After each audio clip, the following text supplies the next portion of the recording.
齐主任，结果出来了。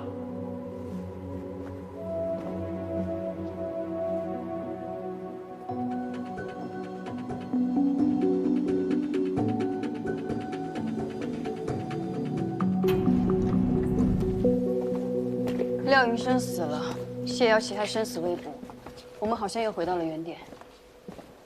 如果谢瑶琪没死的话，今天晚上就是救她的最后机会。 按照正常逻辑来说，这些受害者之间应该都有所关联。叶莹莹、谢瑶琪、李淑婷还有廖云生，原本4个不相干的人，他们唯一的交集点就是医美诊所的廖东。但猪肉铺出事那一天，廖东的不在场证明我们已经核实过了。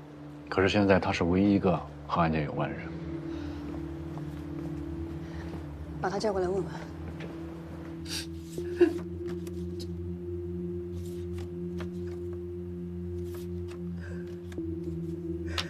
这孩子打小就可怜，从小没了爹妈，是我妈把他拉扯大。可现在这样，我怎么跟老太太交代？他来合成之后交了什么朋友，和谁在一起？除了在学校，在外面都干些什么？你知道吗？ 不知道，云生这孩子从小就内向，不爱说话，害羞，也交不下什么朋友。平时到我店里，一天也说不上3句话。你知道这3个女孩，还有你侄子，都怎么认识的吗？是，也不是。 小谢是在我那儿兼职，然后才认识了叶莹莹。这个女孩是小谢带来的，不过他们认识了以后，好像感情还不错，平时老在一块儿说说笑笑。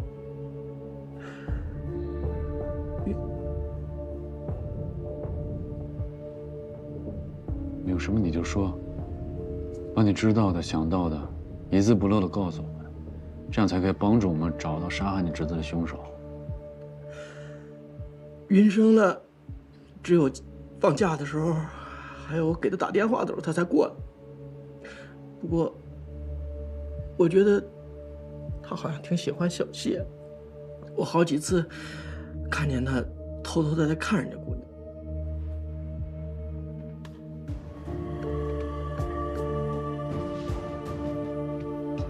他们2个人有进一步发展吗？没有。 我还嘲笑他来着，来俺们想吃天鹅肉。我说了，云生就是个害羞的孩子，他最多给小谢倒杯茶呀，买个奶茶什么的，没别的发展。他和另外2个人是什么关系？其他2个人他没什么关系，他们好像都没怎么说过话。他们4个要说同时出现我店里，好像只有1次。 那一次有发生什么事吗？也没什么特别的事儿，就是3个女孩在那有说有笑的，云生突然就来了。多穷啊！真的假的？那前段时间还跟我……哎，姐姐，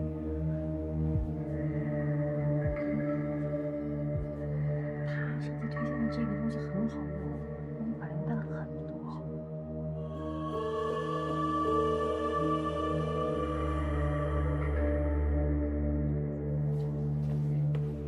然后这个女孩就再也没来过我店里了。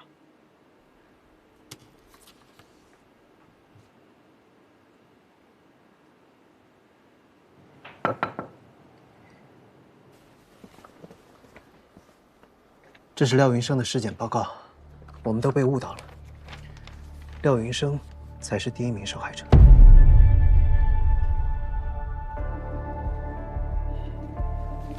死者廖云生与第一名死者叶莹莹一样，在腹部发现了模仿蜘蛛口气扎入猎物体内的创口，内脏也有被盐酸腐蚀过的痕迹。在死者的耳后也发现了疑似造成静脉空栓的针孔。不管是从手法还是死亡原因来推测，凶手都是同一个人。所以说，第一个死者是他。但是，由于尸体被福尔马林跟保鲜膜处理过，我们无法得知具体的死亡时间。但是，经过我们进一步的检测，可以大致的估算，廖云生至少死了有4个星期以上。如果按照之前齐法医说的犯案周期是13天来推算，那叶莹莹就是在他之后被杀的。现在13天这个杀人周期已经不准确了。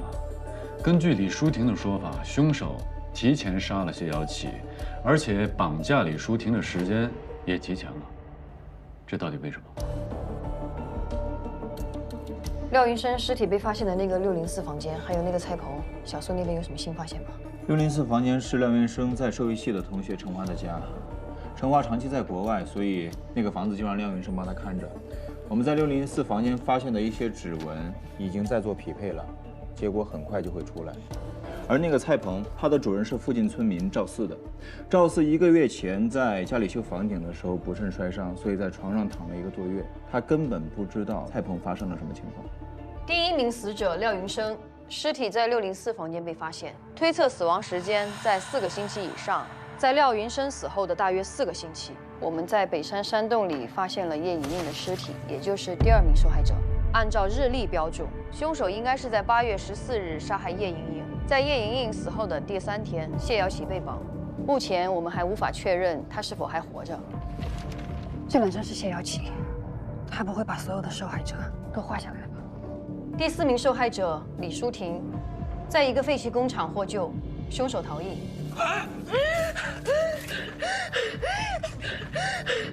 从凶手的行为模式来看，是从李淑婷案开始改变的。不仅仅是犯罪的周期产生了改变，就连作案地点以及作案逻辑都有所不同。前2个现场都有凶手特制的漏斗蛛网，为什么这个现场没有？如果他认定这里是他新巢穴的话，谢瑶琪应该在这里才对，可是却没有。按照李淑婷的说法，她认为是廖云生绑架的她，但廖云生早就死了，根本不可能是他做的。那会是谁呢？谢瑶琪被绑架的时候，警方是接到了猪肉铺老板报警的电话，但是老板死了，所以就说没有人可以证明谢瑶琪被绑架了。你怀疑谢瑶琪？如果谢瑶琪是凶手，一切都说得通了。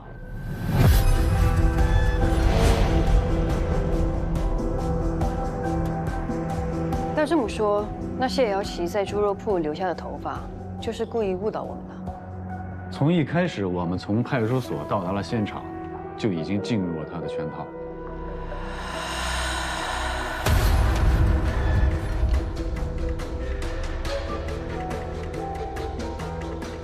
他把所有线索都引到廖云生身上，因为廖云生具备了所有犯罪分子的特征。你看，一个可以接触到病瘤内脏的农大学生，他的舅舅廖东还是黑诊所的老板，所有受害者还都和诊所有关。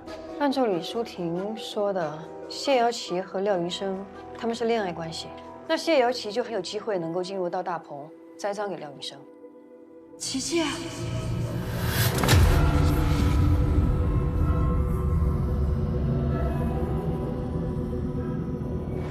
最关键的是，廖云生已经死了，我们就算怎么查也找不到他。在没有发现尸体之前，只能认为廖云生是凶手。我们一直以为谢瑶琪是被害者，如果他说谎，我们所有的推断、所有的证据，全是错的。廖云生尸体现场发现的另外一个 DNA 对比结果出来了，是谁？谢瑶琪。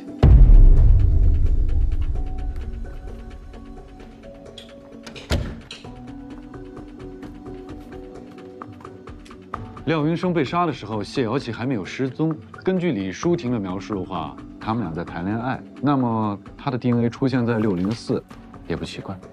谢瑶琪是凶手的可能性更高了。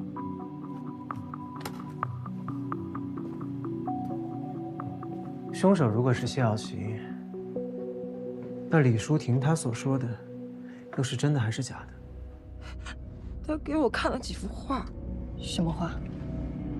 是琪琪，他画的琪琪，琪琪死的样子，死的特别惨。李淑婷呢？还在医院吗？没有，送她回家了。她说她没事儿。这样，我们去找她，当面对质，他们俩当中一定一个有问题。行，行，支队，走。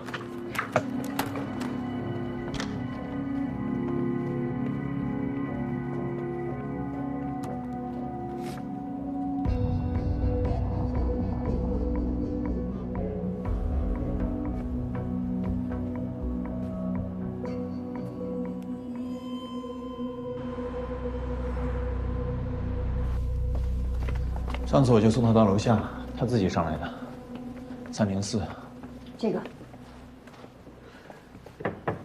李淑婷。李淑婷。李淑婷。李淑婷，凶手会不会又找上他？让开！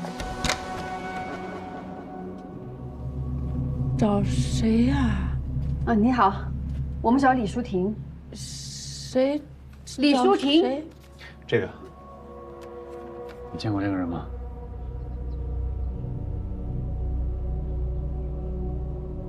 他不住在这里吗？这里就我一个人住。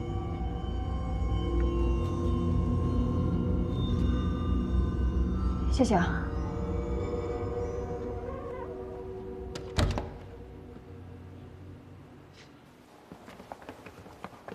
韩风，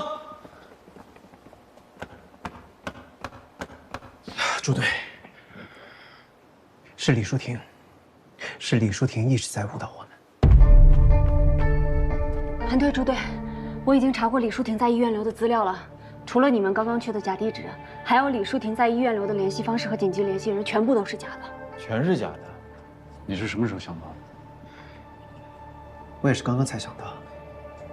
小新，你能查到小苏送李淑婷回家之后，李淑婷去哪儿？马上去查。小苏，老万呢？他在农业大学询问廖云生的同学。喂，老万，特别注意一下那些学生里面有没有人见过李淑婷。好。我第一次见到李淑婷的时候是在派出所门口。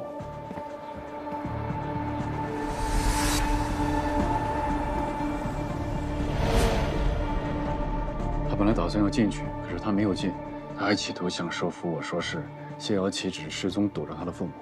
你刚才看到他爸妈了吧？农村人观念比较保守，这哪能接受自己女儿脸上一直动刀子啊？所以琪琪一直躲着他们俩，估计琪琪根本就没消失。我们找到了诊所的地址，他兼职的诊所在什么地方？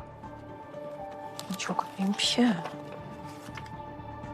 我们就是从名片上的黑诊所查到了廖云生。如果李淑婷真的是凶手的话，那么他从一开始给我们的线索是，就准备把一切都推给廖云生。这样你的推断就说得通了。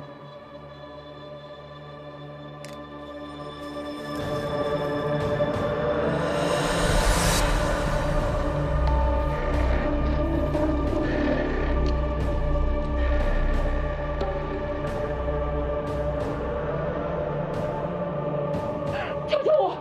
救救我！你说今天晚上杀了琪琪之后就要杀我，这里怎么好？有机器人声音。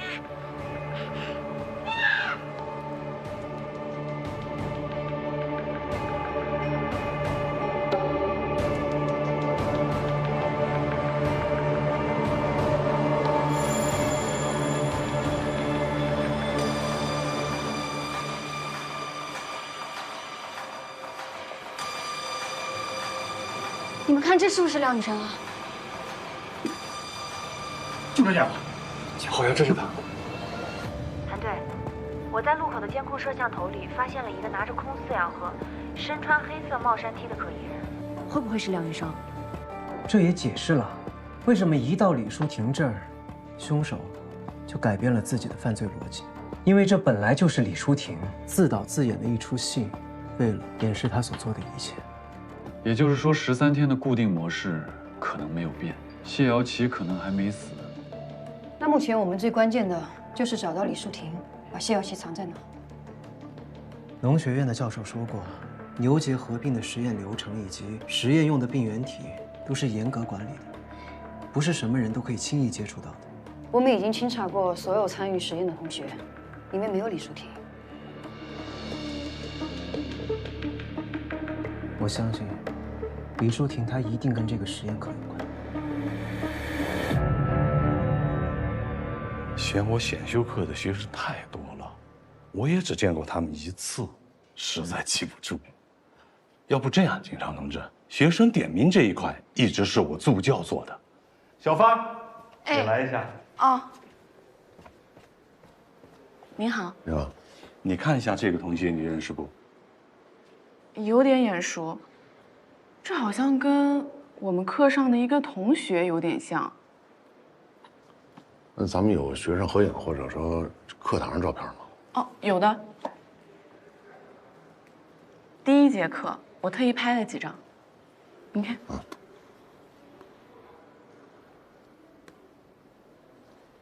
这是在牛结核病的那个实验课上拍的。对。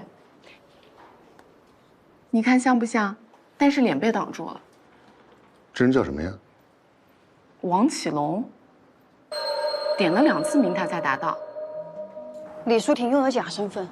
对，他们助教证实，李淑婷应该是做了伪装，用了王启龙的身份上的课。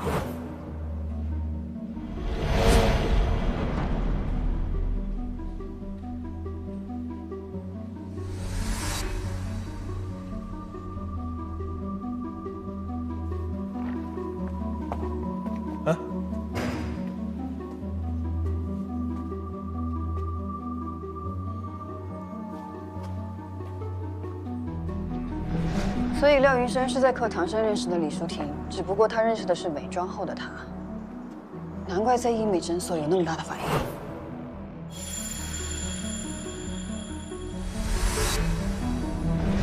就这件101。谢谢。好。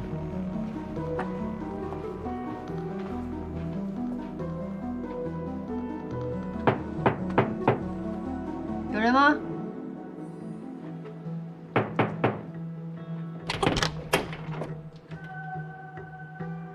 有谁啊？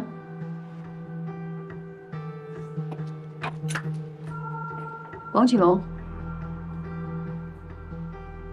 照片上这个人认识吗？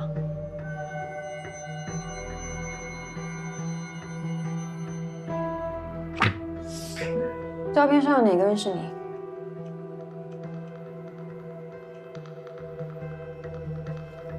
这个是我。确定吗？确定。在同一时间、不同角度，你们的助教拍了一张侧拍照，你好好看清楚。你看一下，这个人也是你吗？是我。你旁边的同学叫什么名字？我不记得了。你跟他们一起上了那么多次课，连同学的名字都不记得？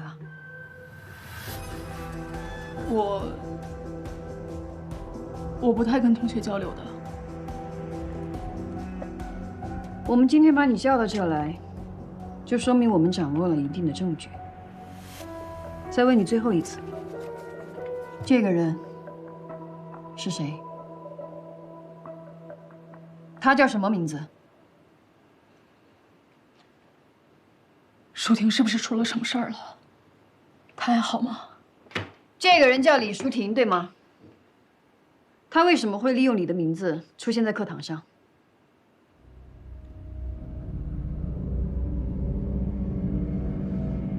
那天，淑婷听说我有实验课，她觉得好玩儿，就想尝试一下。舒婷她没上过大学，她对学校里的一切都很好奇。那本来我就不喜欢上实验课，我就让她去了。李淑婷知道你们实验课的内容吗？那是我们大家自己分开做实验观察的课，我觉得肯定不会被发现的，就让她装扮成了我的样子去上课。就这么简单？就这么简单。舒婷到底怎么了？你为什么一直这么问？你是知道些什么吗？还是他告诉了你什么？李淑婷之前也有假扮成你去上过课吗？就是这次。李淑婷现在在哪？我不知道。舒婷到底怎么了？你先回答我们的问题。我真的不知道舒婷到底怎么了。你上一次见到李淑婷是什么时候？在这之前，我们已经很久没见过了。他很关心李淑婷。已经问过3次了。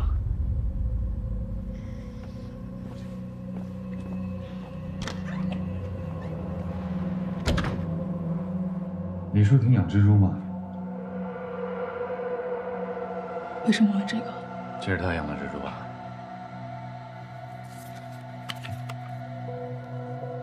看得出来你很关心她，你一定也知道她心里有疾病吧？她是不是常常幻想自己是只蜘蛛？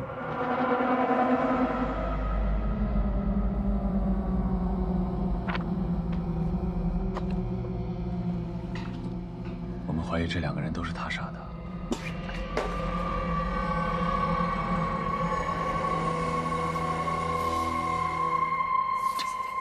这些都是舒婷做的。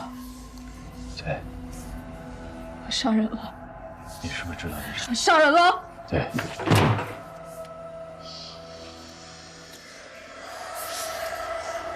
如果你现在告诉我们的话，我们可能还会救下一个人。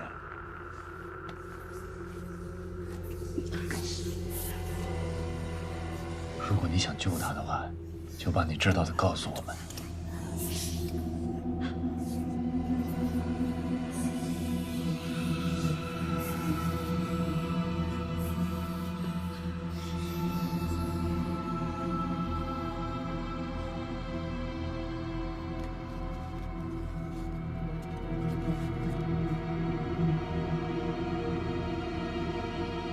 我什么都不知道。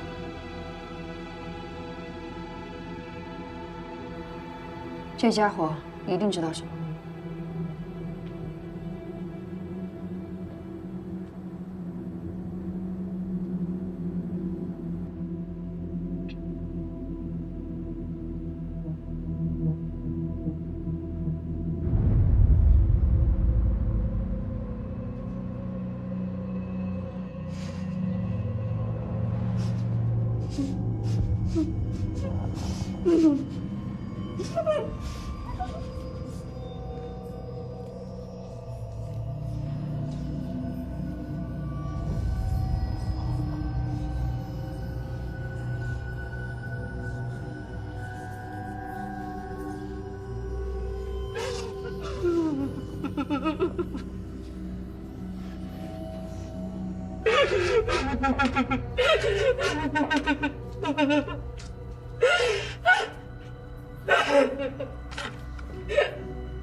你这张脸真的很好看，不管怎么努都没办法像你这样。你知道我有多羡慕？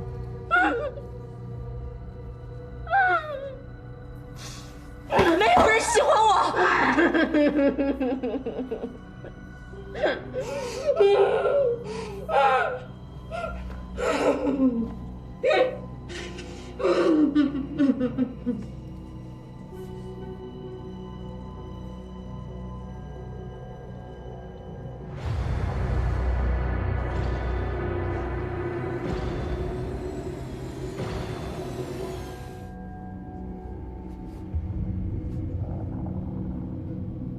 再怎么变漂亮，也没有人喜欢我。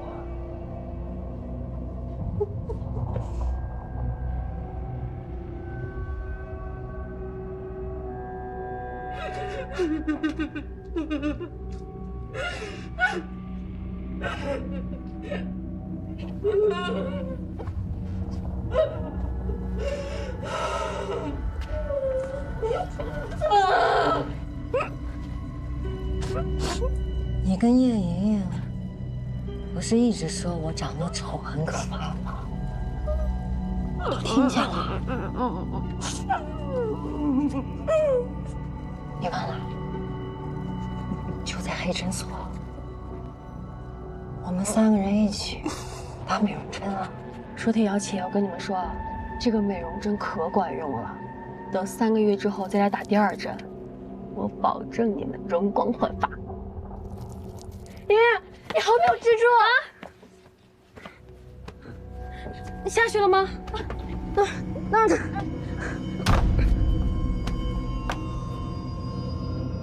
这丑八怪，可真恶心！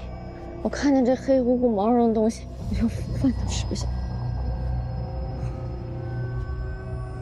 真倒霉，今天一天好心情全让他毁了。蜘蛛这么丑，就不该存活在这个世界上，脏死了。舒婷，你不觉得恶心吗？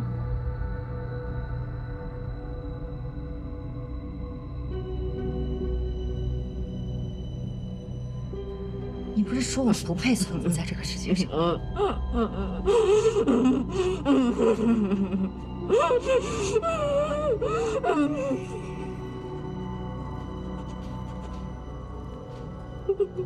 时间马上就要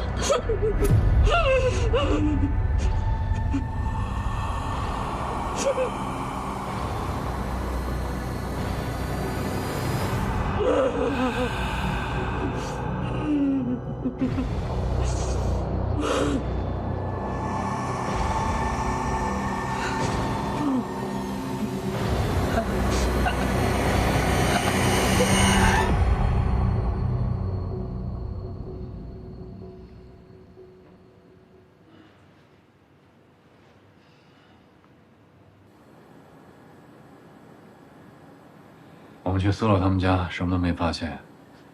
现在李淑婷这条线也断了，再这么磨蹭下去，他可能真的要动手。我总觉得这个案子一定有什么盲点。盲点？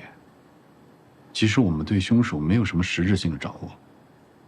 万一我们被凶手骗了，凶手不是凶手，被害人不是被害人，就像李淑婷一样。凶手也可以伪装成被害人，杀的人有男有女，这完全不符合一般连续犯罪的基本逻辑。有男有女，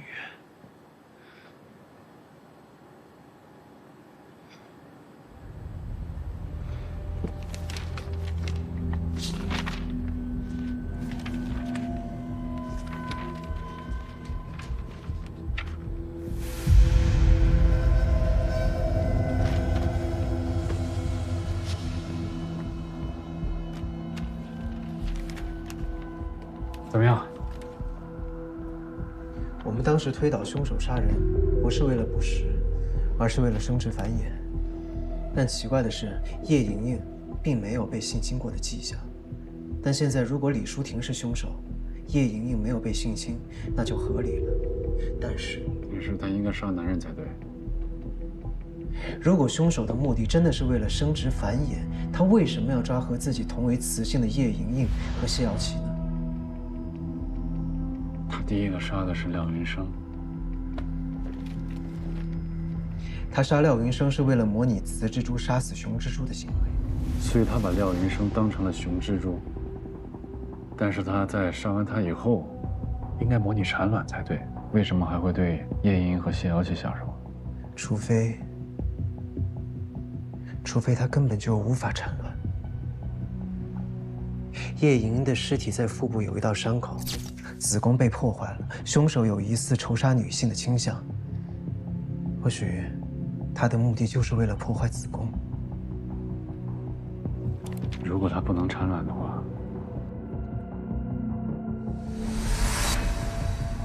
布洛芬、优思敏、盐酸氟西汀片、戊酸雌二醇片，这是我第一次见到李淑婷的时候，我看到她包里装的药。你以前当过禁毒警，药物的部分你应该知道一些。戊酸雌二醇片，女性服用是为了保养卵巢、促进生育，有的人还用来治疗月经不调。如果男性用，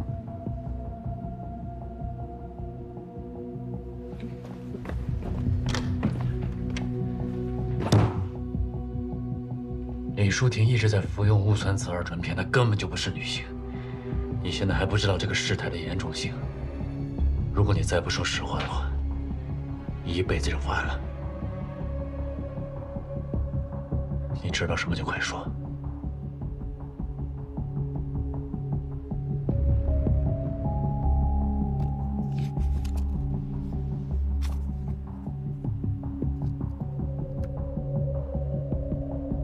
淑婷她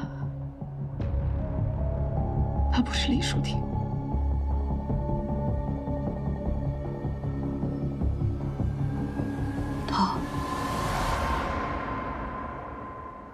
她本名叫李淑君。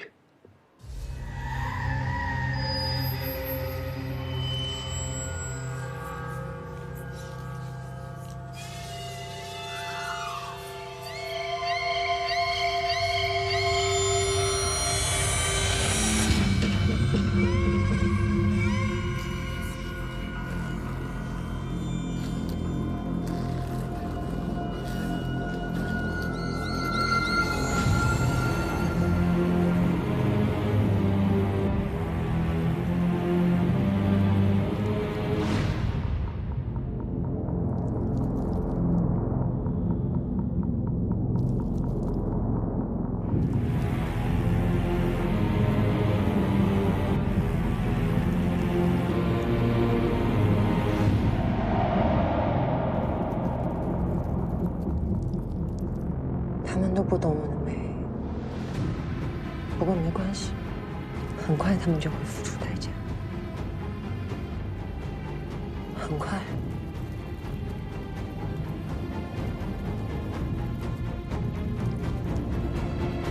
她是李淑君，我是王启龙。我们从这么大的时候就认识了，我们都是孤儿。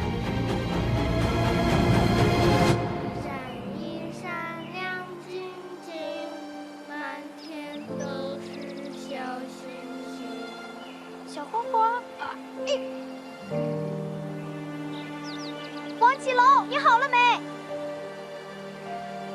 王启龙，你好，看我帮助你。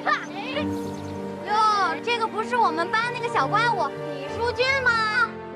其实淑君不是什么怪物，她只是罕见的双性染色体，却不被接受，甚至被欺凌。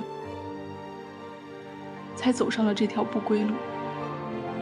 淑君的性格内向、怕生，而我大大咧咧的。好看吗？8岁那年，他想改名重新生活。从那以后，他就是李淑婷了。他说，这样他就能快乐了。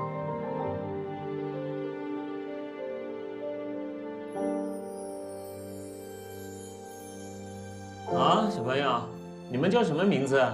我叫李淑婷。来，我们拍证件照。头再低一点点，往左边偏一点。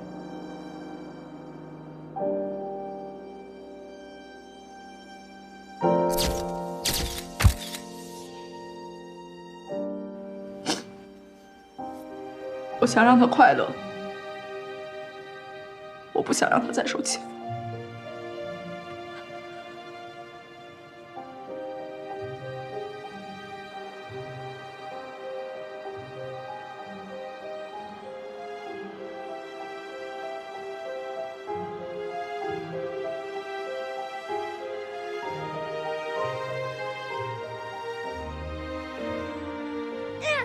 干嘛你？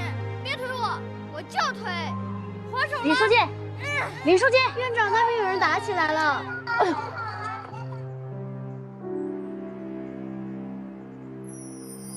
别打了，别打了，撒手。王启龙，叫你了，快去吧。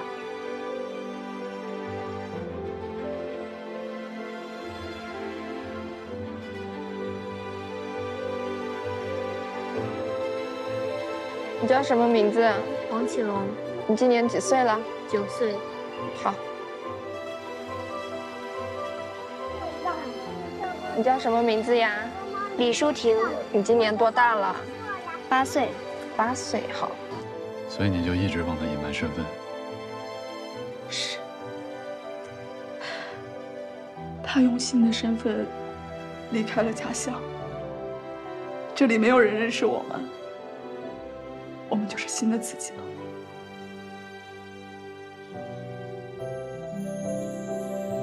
再见，李淑俊。再见，王启龙。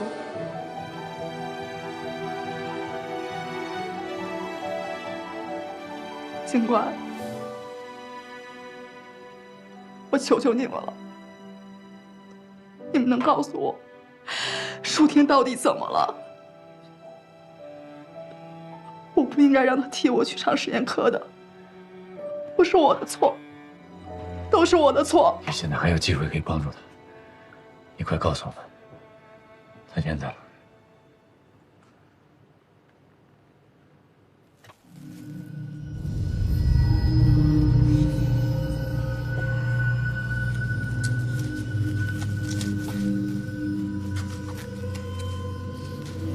我只是想跟你们一样，变成漂亮的人。我有什么错吗？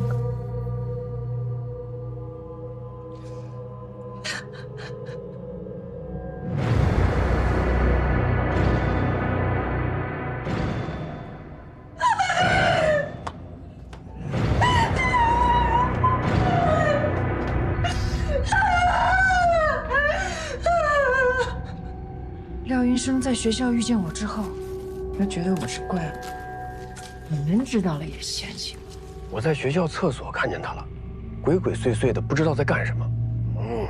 什么？有病，真是个怪胎。他平时还跟我们这么亲密，真是越想越恶心。变态吧，我天！你知不知道，嘲笑我的人都该死。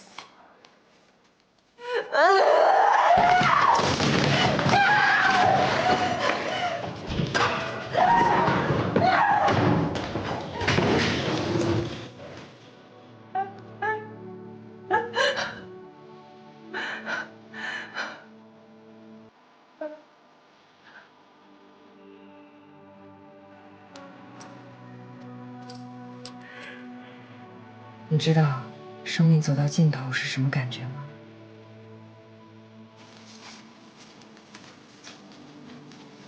你说你们该不该死？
别怕，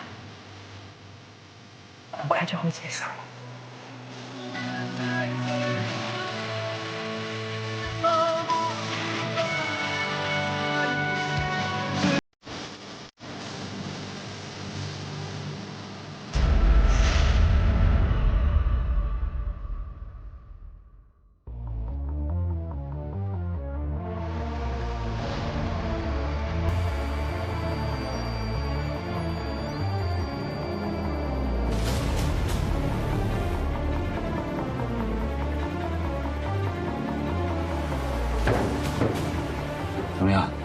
需要立刻解毒。李淑婷出现幻觉，是不是药物导致的？你一直走不出来，对于小飞的死，你一直过不去。你觉得他会高兴吗？失踪案怎么转到我们这边来了？被害人叫刘媛媛，前阵子她母亲因病去世了。我妈妈是被人杀的，我要去报仇。哎，你这好像是人的骨头。女性，年龄在45岁以上。有新情况，3个不同的地方都发现了人骨，